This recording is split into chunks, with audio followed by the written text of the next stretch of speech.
I'm talking to an audience rather than talking to myself. Try and come a bit closer forward, yes? Just so that I feel that I'm engaging. Thank you very much. Okay, good morning to you all, and thank you for allowing me an opportunity to share some thoughts this morning. This is a really good gathering of thought leaders in education.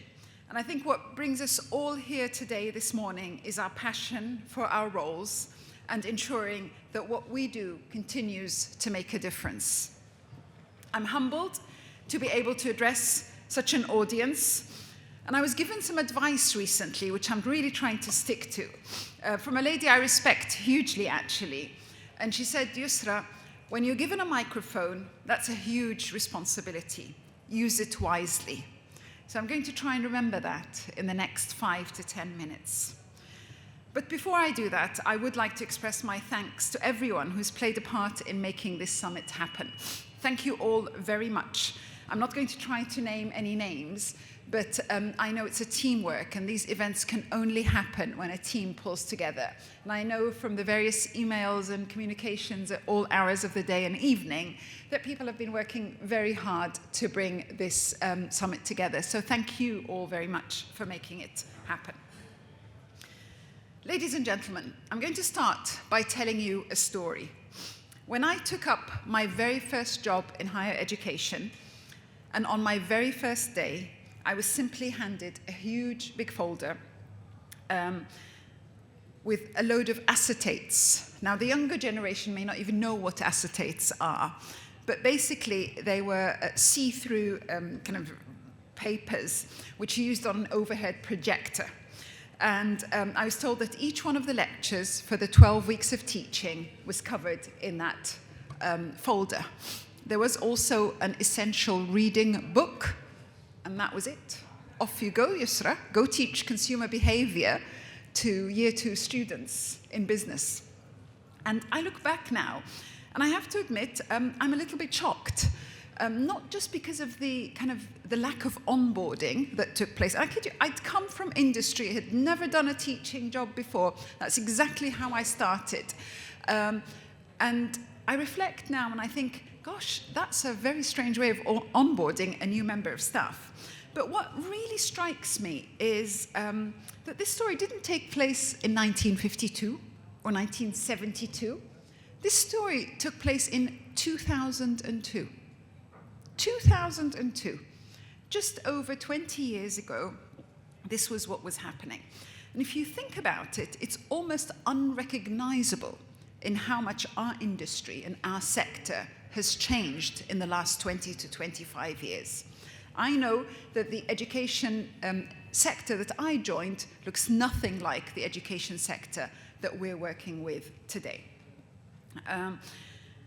The contrast we're contending with could not be in sharper focus this week. I've literally just come over from Dubai AI Week, where the conversation, the challenge, and the opportunity have simply never been greater. The pace of change and the disruption that education is going through at the moment is unprecedented, and I'm using my words very carefully. Many will make the immediate connection with technological changes that have impacted how we do business, how we deliver our teaching, and how we engage.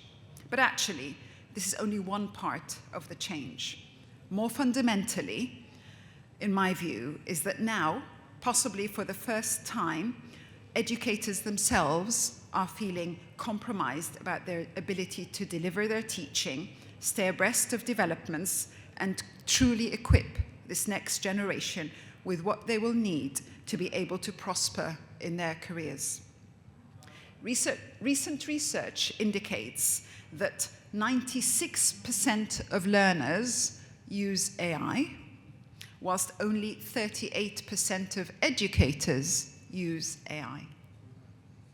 That's something for us to go away and reflect on. In his welcome speech kicking off AI Week yesterday morning, His Excellency Omar Al-Ulama, the first ever Minister of AI in the world, not just in the UAE, referred to different paradigms at play. the intersection between innovation and regulation. The need to continue to innovate, but how do you pace that with regulation? How do we make sure that what we're doing is ethical and well regulated? And in Dubai, we're committing also to ensuring the acceleration dimension, that we have to maintain that speed. The world is waiting for no one. And unless we can accommodate the pace of change, we will simply be left behind. This is true for industry, for government, and also for education. Yuval Harari, in his book Nexus, and if you haven't read it, I really, really encourage you to read it, describes a world impacted by 3 main factors. It's a really good book, but this is one of the main takeaways for me. Technological disruption, political unrest or economic unrest, and climate change. And if you think about it, 5 months ago, before our current US president, nobody could have predicted what the world is going through now in terms of the impacts of tariffs. We're all trying to figure out how tariffs are going to impact us all, whether in education, whether it's international student recruitment, whether it's in our cost of living, inflation. We're all trying to figure out that impact. It also has broader geopolitical implications. So this is really quite an interesting time to be living in. Climate change. Exactly 1 year ago today, Dubai was just about recovering from the most severe floods the country or the city had ever encountered, right? Thankfully, we haven't had to deal with that since then, but the implications are here, and we do need to think about, well, what does this mean for the rest of for us, for our sustainability, for us engaging with this really interesting development. Interesting is an interesting word, maybe. And technological disruptions. I don't want to be one painting a gloomy picture here this morning, but we do need to think about this more carefully. We need to think about the realities of the developments and the pace of change. And we as educators need to understand how we respond to each of these forces and enable the next generation to deal with them. We have a big responsibility. Therefore, for the next 4 or 5 minutes, please allow me to indulge, and I'm calling for a changed dialogue to address these changing times. I think we need to be having different conversations, and sessions like today's are a really good way of doing that. So I'd like to pose 5 questions. I have to say I don't have the answers, so this is a bit of a cheat way round. But I'd like to pose 5 questions that I think we need to think about collectively. The first is, how can we integrate emerging technologies to enhance learning experiences? I was speaking to the Sony AI chief researcher, I think his title was, yesterday, and he said, look, Yusra, we don't need any more new technologies. We've got plenty of technologies. What we need is we need to be able to adopt and implement the use of those technologies in a way that will enhance what we do. And I think that's a really important message. It's great making all these breakthroughs, but how do we enhance what we do through using those technologies? How do we make it better for our learners through using these technologies? Rapid advancements in AI, VR, other technologies, how do we use them in our day-to-day? We've seen a really good example earlier through our humanoid. How do we really then embrace that? How do we make it accessible to the learners in the Himalayas, to the learners in Dubai, and to the learners across the world who are learning through online platforms? How do we personalize the learning journey to make it effective without removing that kind of human interaction? So I think there's some really interesting dimensions there. The second question is, what strategies can we employ to foster critical thinking and adaptability in students? Whilst we want to teach them lots of things, the one fundamental and continuous skill that students will need to have is critical learning and continuous learning, the ability to learn and relearn, the ability to unlearn, learn, and relearn. That ability, with the kind of the huge influx of information and the ability to look at a piece of data points and go, that doesn't make sense. Let me just critique that, not just absorb it. That is going to be the thing that will differentiate the next generation of learners. And I'm using the word learners very carefully, and I'll come to that in a minute. So I think it's really important that we prepare our students to think critically. The third question, how can we address and incorporate diverse perspectives in our curriculum? Now, this is an interesting one. How can we create curricula that is inclusive, reflect our diversity, and respect broad viewpoints, maintaining individuality, authenticity, and values, ensuring we incorporate ethical adoption? So if I look at our university where I'm provost, we have, just in Dubai, we have over 100, I think 104 nationalities. The diversity and the range of different perspectives, backgrounds, is amazing. It's wonderful. It's very enriching. But how do we have a learning journey and learning experience that brings the best out of the students, rather than a purely UK-centric curricula that just speaks to what happens in the UK? This is a challenge, and it's something that we're constantly working on, making sure that we respect and amplify different voices in the curriculum so that we are bringing out the best in each one of those. But having said that, we also want to be true to the origins, true to the country where we're being hosted, the values that are important. There was a really important discussion yesterday in one of the round tables about Arabic language and how we maintain Arabic language. Are we losing that identity? So there's a lot there around the individuality of learning and the diverse perspectives. The fourth question, I'm coming to it. What are the expectations and needs of the current generation of learners? What do they need? We talk about Gen Zs and, they learn in a different way, they interact in a different way. I use the word learners very advisedly.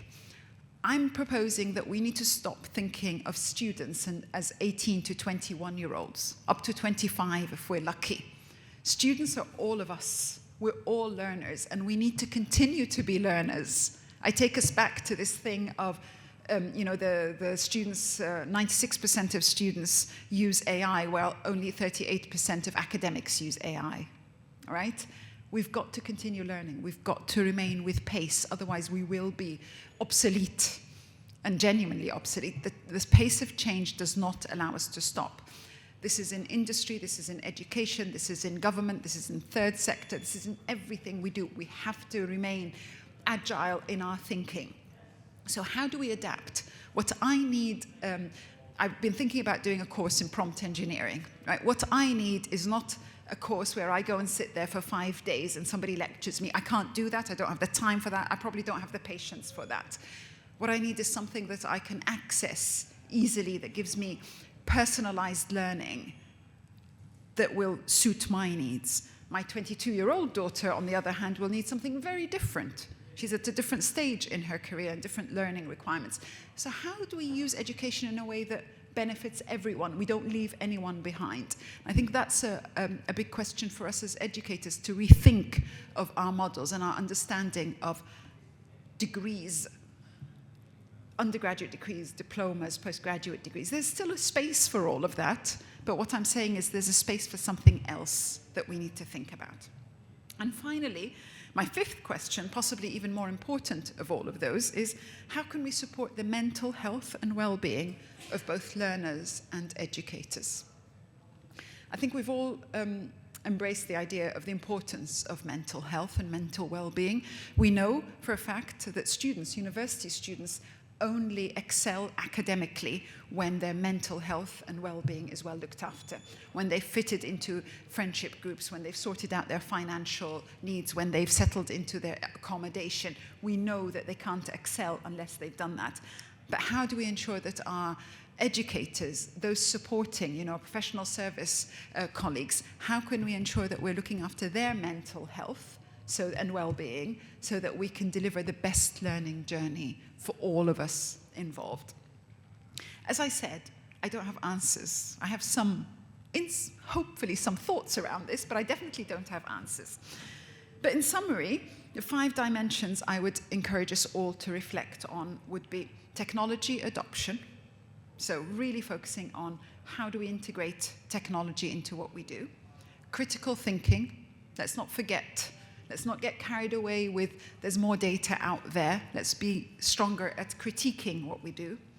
The diversity of perspective, the real importance to think about how would this case study, how would this perspective land with a diverse audience? Learner needs, respecting that our learners are a diverse group now of age and ability and geographical location, and mental well-being. Really important to make sure that we're addressing all 5. I'm sure there are many others. There are no simple answers, and what works for one institution will simply not be right for another. However, we must engage in the discussion, collaborate in finding solutions, and be brave to keep trying new things. One thing is for sure, though, for us to be able to address changing times, we must engage in a changed dialogue. Thank you all very much. Thank you, ma'am. If you could kindly